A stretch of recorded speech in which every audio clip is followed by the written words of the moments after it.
For Love of the Game is a series that recognizes Murray State's best and most compelling athletes. We'll explore athletes' careers from their perspective, in their words. These are their stories. On episode 3, Racer Volleyball's Rachel Giustino.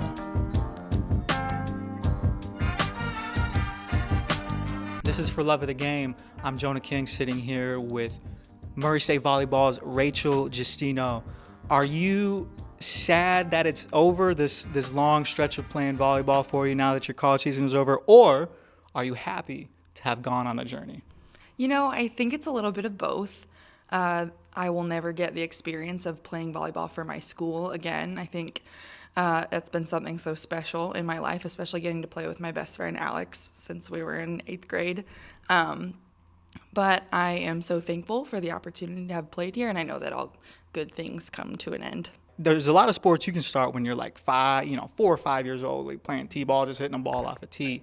Volleyball, obviously you can play it, but it's a lot different where, like, when you're developing into a hitter, like, obviously, you don't start at 5'10". Right. So what does volleyball development look like, through your young years, and where did it start for you? Okay, yeah. So up in northern Illinois, where I'm from, a lot of schools start volleyball in 5th grade or 7th grade. And when you're that young, all you're really learning is fundamentals. You're learning how to pass a volleyball. Right. The rules are a little bit different. Some places they lower the net so that it can be competitive and fun. You don't really learn hitting or even setting until you're a little bit older, till your body is able to kind of figure out that kind of movement. It's a lot of encouragement. It requires a lot of encouragement because volleyball is not something that comes naturally to right. anyone. I mean, right. If you even see a pickup game of volleyball, it's awkward. It's really awkward. And so just teaching young girls to want to run towards a ball hurtling at them instead of running away from it, I think is where it all begins. When did that actual development for you of becoming a hitter actually start? So I started playing club ball when I was in 7th grade, and I was pretty tall, and so I was a middle blocker. And to be a middle blocker, all you really have to do is stand up at the net and jump when the hitter on the other side jumps, and right. I was good at that. I really didn't get a lot of the fundamental skills until later on because I played middle until I was 16. I was athletic, I could jump, I had somewhat good court awareness, but it wasn't really till I was 16 years old when my club told me, you're too short to be good at middle anymore. You have to switch to outside, that I had to figure out all these other aspects of the game, and thank God I did. So I was going through your bio, and it says you were one of the top 20 club players in the country. Was it just due to height, or how did you end up coming essentially to Murray when, to me, it just it's obvious. You seem like one of the premier talents in volleyball. I think height has a big part of it. I think a lot of coaches don't want to look at hitters who are under 6 foot. Right. And I'm, 5'8", 5'9" on a good day. That's funny, your bio says 5'10". Right, yeah. I have been 5'11". And got the basketball shoes going on. I've been 5'11" on my roster all the time.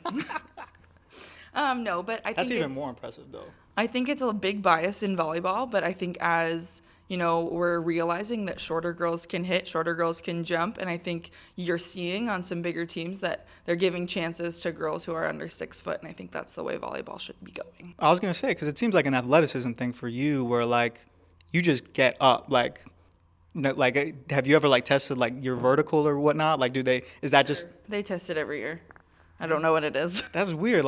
That no one would ever have figured that out. Because you jump 30 feet in the air. Speaking of your bio page, though, little random, one of my favorite random bits. It said you were in the Spanish Honor Society. Yeah. How good is your Spanish now? I speak intermediate Spanish. I have taken Spanish classes actually here at Murray, and I thought about getting my minor in it, but I'm just one class away. I've done mission trips in Honduras, and I've gone and played volleyball in Puerto Rico before, and so I've gotten to put it to use sometimes. Yeah, you're studying pre-dental biology and then pre-dental. Mm-hmm. Are you trying to become a dentist or what? Eventually down the line, yeah. So you're going from knocking people's teeth out to putting them back in. Sure. That's a good one.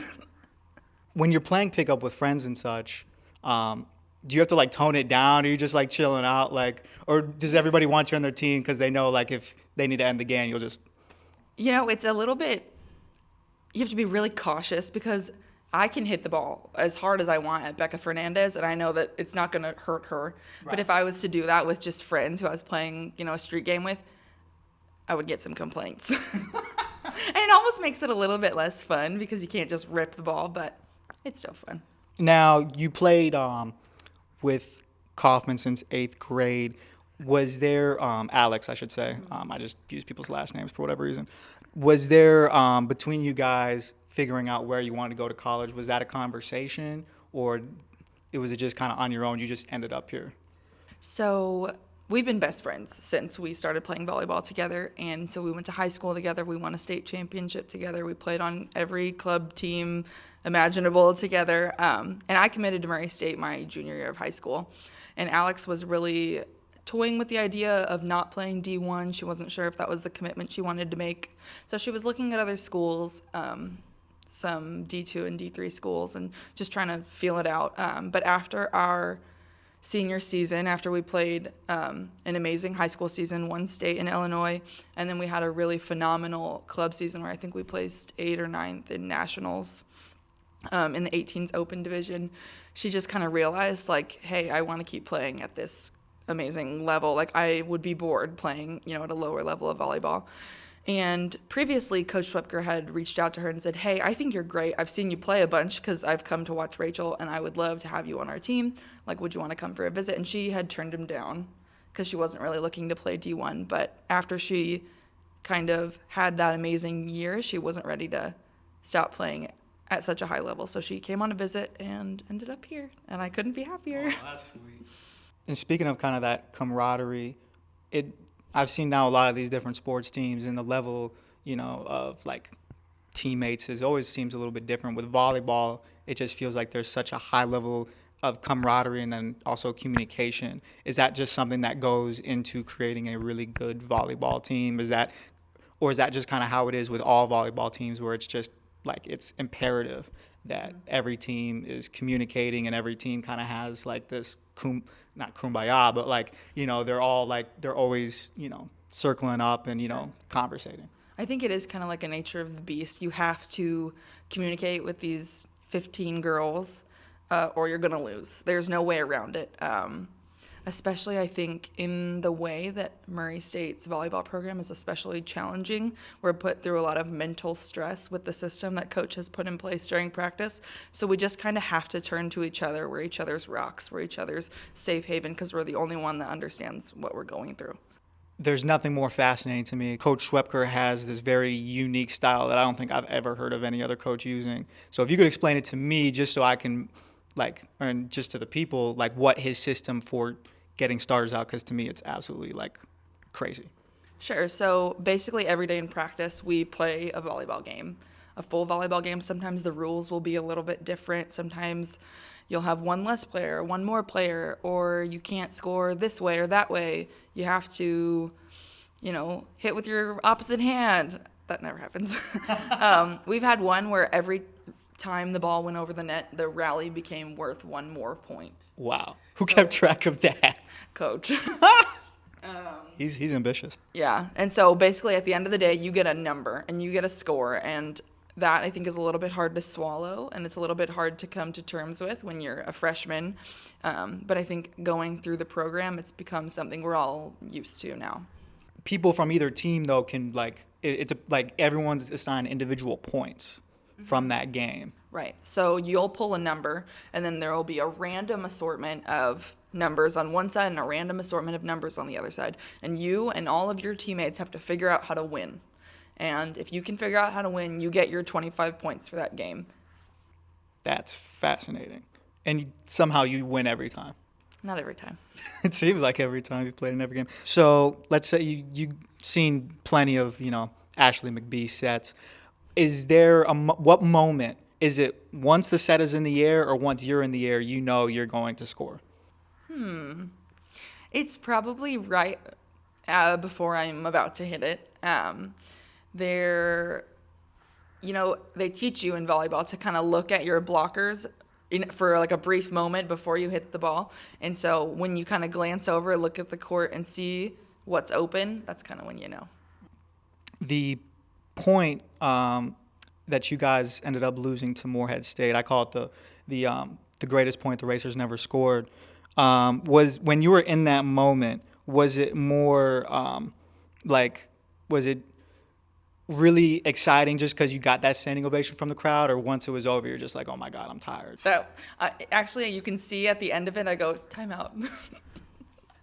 Yeah. I was having trouble catching my breath. Have you ever had a moment like that, like in your volleyball playing career though, where like the crowd like went that nuts, even for a point like you guys didn't score? Right. Yeah, sure. I mean, there's been times here and there, but that was especially cool because they caught it on video. Carson. McBee for Giustino.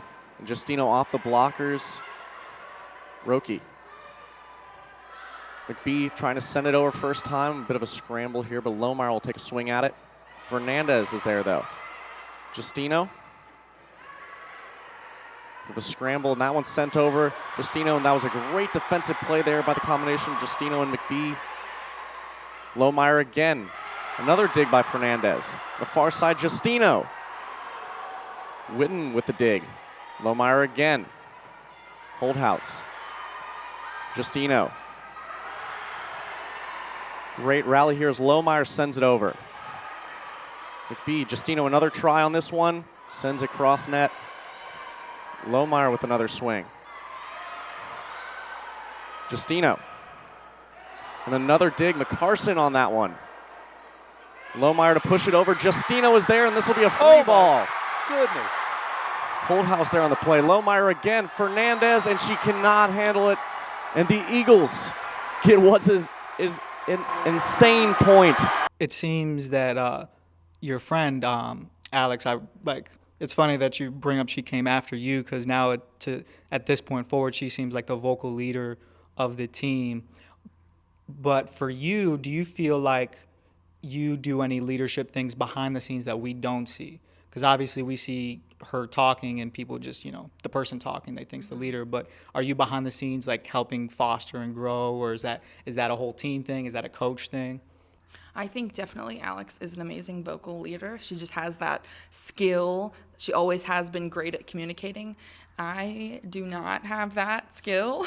I'm definitely more of a lead by example kind of person. I think every day in practice I'll come in with the attitude that I am here to win. And I want every single one of my teammates to share that attitude, because at the end of the day, that's what wins championships. What do you feel like the future looks for you after Murray State? I am hoping to continue playing volleyball in some kind of European league or somewhere in the world. I'd love to just be able to go wherever and keep playing volleyball, because I'm not done yet. What do you think makes you so good at what you do? I know you're probably going to be really humble about it, but because it's really hard just for people to tell what makes you one second kills in the nation. Is it just practice? Is it just is it natural? I guess it's kind of like a nature versus nurture thing, but what do you in your mind, what do you think separates the best from the good?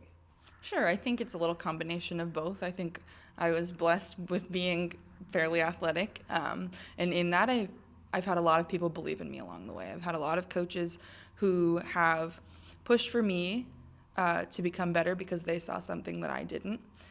Especially Coach Schwepker. He has always told me that he thinks I'm better than I think I am, and he has always seen the best in me. And I think that, especially this season, was so imperative to my career at Murray State.